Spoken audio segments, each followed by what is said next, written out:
ഒരു നാടിനെയല്ലേ ഭയങ്കരമായിട്ട് ഭംഗിയാക്കുന്നത് ചിലപ്പോൾ അവിടുത്തെ ആൾക്കാരായിരിക്കും. നല്ല ആൾക്കാർ. എന്താണെന്ന് വെച്ചാൽ എൻ്റെ അച്ഛനും അമ്മയും എറണാകുളത്താണ്, എറണാകുളംകാരാണ്. ഞാൻ ജസ്റ്റ് ജനിക്കാൻ പോയി, പിന്നെ വളർന്നത് കണ്ണൂരാണ്. അപ്പം എന്താ, കണ്ണൂരുള്ള ആൾക്കാർ വിചാരിക്കും ഞാൻ അങ്കമാലിക്കാരിയാണ്. അങ്കമാലിയിലും ആലുവയിലൊക്കെ ഉള്ള ആൾക്കാർ വിചാരിക്കും ഞാൻ കണ്ണൂർക്കാരിയാണ്. മൊത്തത്തിൽ പറഞ്ഞാൽ ഞാൻ എവിടുത്തുകാരി അല്ലാത്തൊരു രീതിയിലാണ് ജനിച്ചു വന്നത്.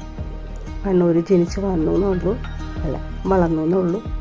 പക്ഷേ എൻ്റെ കൾച്ചറും തോട്ടൊക്കെ അവിടെ അങ്കമാലിക്കാരിയെ പോലെയാണ് വളർന്നത്. പക്ഷെ അങ്കമാലിക്കാർ എന്നെ ആക്സെപ്റ്റ് ചെയ്യില്ലല്ലോ, കാരണം ഞാൻ കണ്ണൂരാണല്ലോ, ഞാൻ കണ്ണൂർക്കാരിയാണെന്നല്ലോ. അങ്ങനെയാണ് കല്യാണം കഴിഞ്ഞ് ഞാൻ UAE-യിലെത്തുന്നത്. UAE-യിലെത്തിക്കഴിഞ്ഞപ്പോൾ എന്താ, ഇപ്പം ഞാൻ ഗൾഫുകാരിയായി. ഇപ്പോൾ ഒരു സുഖമുണ്ട്.